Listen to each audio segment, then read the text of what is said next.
Hello friends, आज हम इस वीडियो में बीपीएससी टीआरई 4.0 क्लास 1 to 5 के लिए ईवीएस से संबंधित मोस्ट इंपॉर्टेंट 25 प्रश्नों को सॉल्व करेंगे। सेट नंबर है 25। इससे पहले ऑलरेडी हमने 24 सेट करा रखा है, उसका लिंक डिस्क्रिप्शन में दिया हुआ है या फिर प्ले लिस्ट में भी जाके आप देख सकते हैं।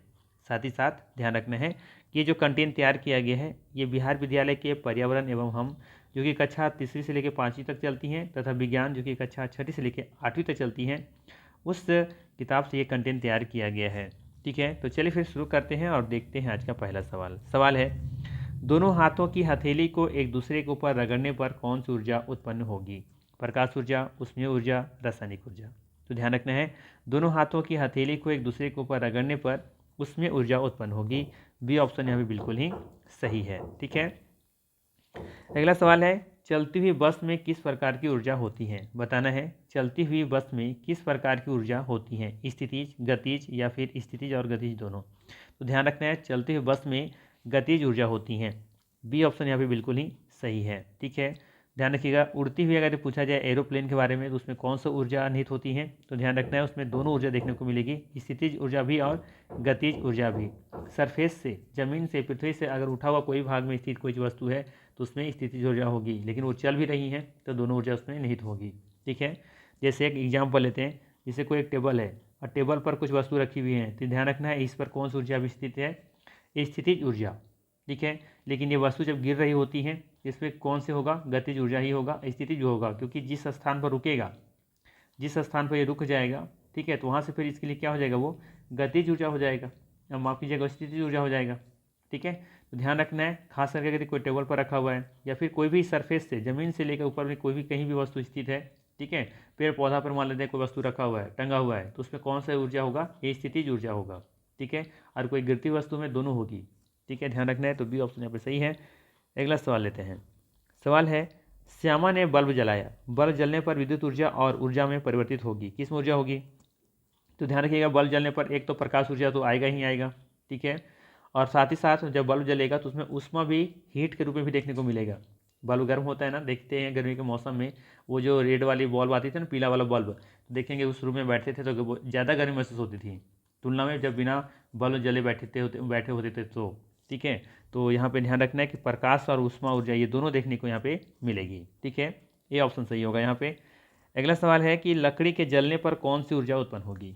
लकड़ी के जलने पर कौन सी ऊर्जा उत्पन्न होगी? प्रकाश एवं ऊष्मीय ऊर्जा या फिर रासायनिक और ऊष्मीय ऊर्जा या केवल प्रकाश ऊर्जा? तो देखिए, जब हम कोई लकड़ी को जला रहे हैं तो ऊष्मा हीट तो मिलेगा ही, साथ साथ में लाइट भी देखने को मिलेगा। ये ऑप्शन यहाँ पे सही होगा।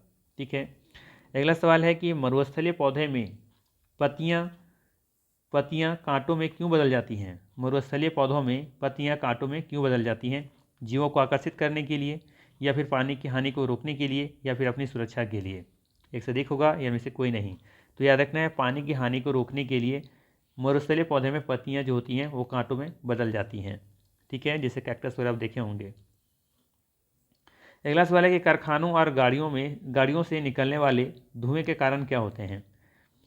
कारखानों और गाड़ियों से निकलने वाले धुएं के कारण क्या होता है? ध्वनि प्रदूषण होता है, जल प्रदूषण होता है या फिर वायु प्रदूषण होता है? तो अब देखेंगे धुआं से क्या होता है, धुआं से होगा आपका वायु प्रदूषण। ठीक है, अगर सिर्फ पूछा जाता है कि कारखानों और गाड़ियों से निकलने वाले जो अपशिष्ट होते हैं उससे क्या कारण होते हैं, तो उससे देखेंगे कि कारण क्या होता है, तो ध्वनि भी प्रदूषण होता है, फिर वहाँ पे जल प्रदूषण भी होता है, वायु प्रदूषण भी होता है, लेकिन निकलने वाले धुएं के बारे में पूछा है सिर्फ, तो यहाँ पे वायु प्रदूषण सही आंसर होगा। और कुछ नहीं लिखा होता, धुआं के बारे नहीं यहाँ पे एक्सप्लेन नहीं, मतलब कह सकते हैं यहाँ पे नोट नहीं दिया रहता। ठीक है, या कहीं इसके बारे में जिक्र नहीं किया होता, तो ये तीनों ऑप्शन सही होता, ध्वनि प्रदूषण, जल प्रदूषण और वायु प्रदूषण। ठीक है, तो सही आंसर यहाँ पे क्या होगा? सी, वायु प्रदूषण। अगला सवाल है कि गैनीमेड क्या है? कृत्रिम उपग्रह है, प्राकृतिक उपग्रह है या फिर ग्रह है? क्या है गैनीमेड? तो ध्यान रखना है, गैनीमेड क्या है? एक प्राकृतिक उपग्रह है। आप लोग को कमेंट करके बताना है ये किसका उपग्रह है। ठीक है, गैनीमेड। अगला सवाल है, यदि पौधों में क्लोरोफिल ना हो तो कौन सी प्रक्रिया नहीं होगी?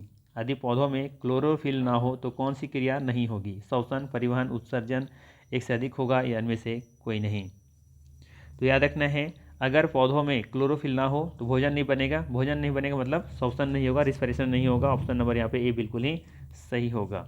ठीक है, अगला सवाल है पास्कल क्या है। पास्कल क्या है? दाब का मात्रक है, क्षेत्रफल का मात्रक है, चाल का मात्रक है। ध्यान रखिएगा, पास्कल दाब का मात्रक है। ऑप्शन नंबर यहाँ पे ए सही होगा। ठीक है, चलिए अगला सवाल है,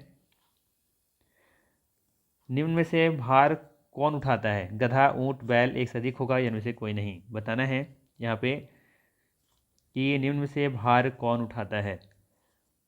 लॉजिकल सवाल है, ध्यान रखिएगा। सही आंसर हो जाएगा यहाँ पे डी ऑप्शन। ठीक है, अब देखेंगे तो गधा और ऊँट ये दोनों उठाते हैं। बैल वैसे ये भार को तो नहीं उठाता, लेकिन भार को खींचता जरूर है।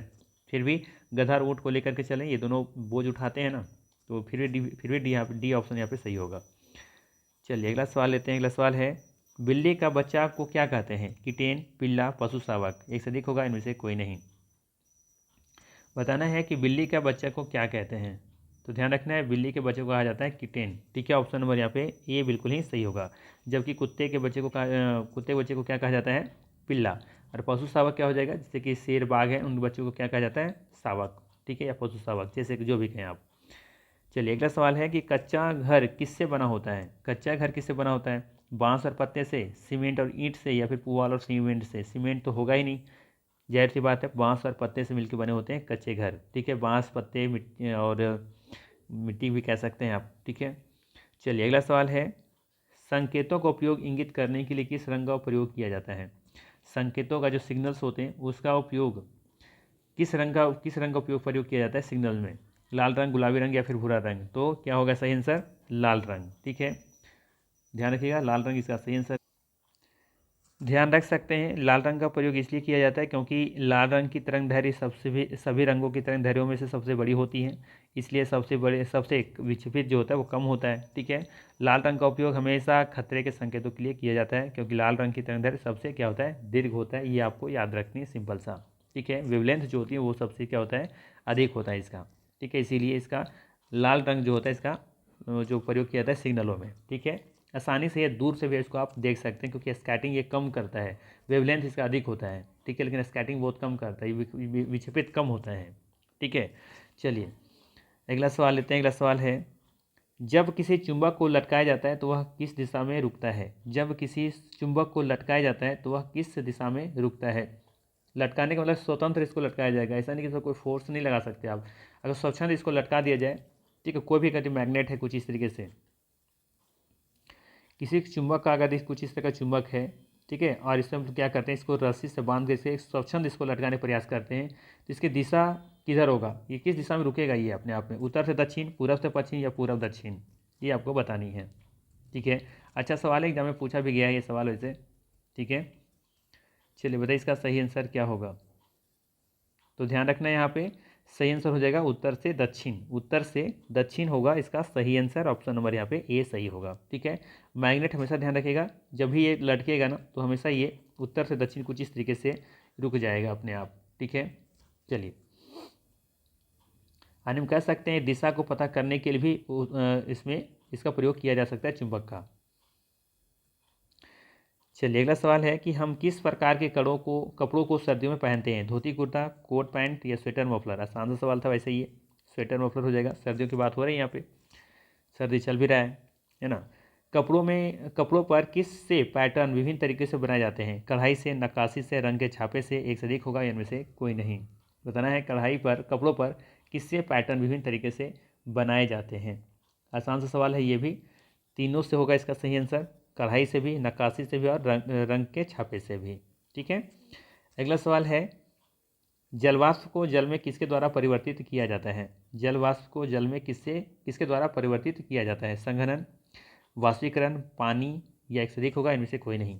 क्वेश्चन को समझिए, कह रहा है कि जलवाष्प को पानी में किसके द्वारा परिवर्तित किया जाता है? जलवाष्प को जल में, ये होगा संघनन। क्या होगा? संघनन। ठीक है, जैसे कि जब कोई बड़ा समुद्र में जब पानी वाष्पित होकर के जब ऊपर जाता है तो वहाँ पे संघनित होकर के बूंद का रूप लेता है, फिर वापस वर्षा के रूप में धरती पे आ जाता है। ठीक है, और जब ये जो हमारा तरल अवस्था में जब पानी होता है तो इसका ये जो वाष्पीकरण होता है उस वही तो है वाष्पीकरण। ठीक है, तो इसका वैसे आसान सा ऑप्शन था, ये ऑप्शन होगा।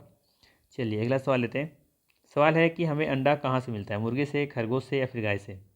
ये भी सही आंसर होगा इसका, मुर्गी से। ठीक है, चलिए अगला सवाल है, हमें तेल कहाँ से प्राप्त होता है? नारियल और नीम से, सेब से, तुलसी से?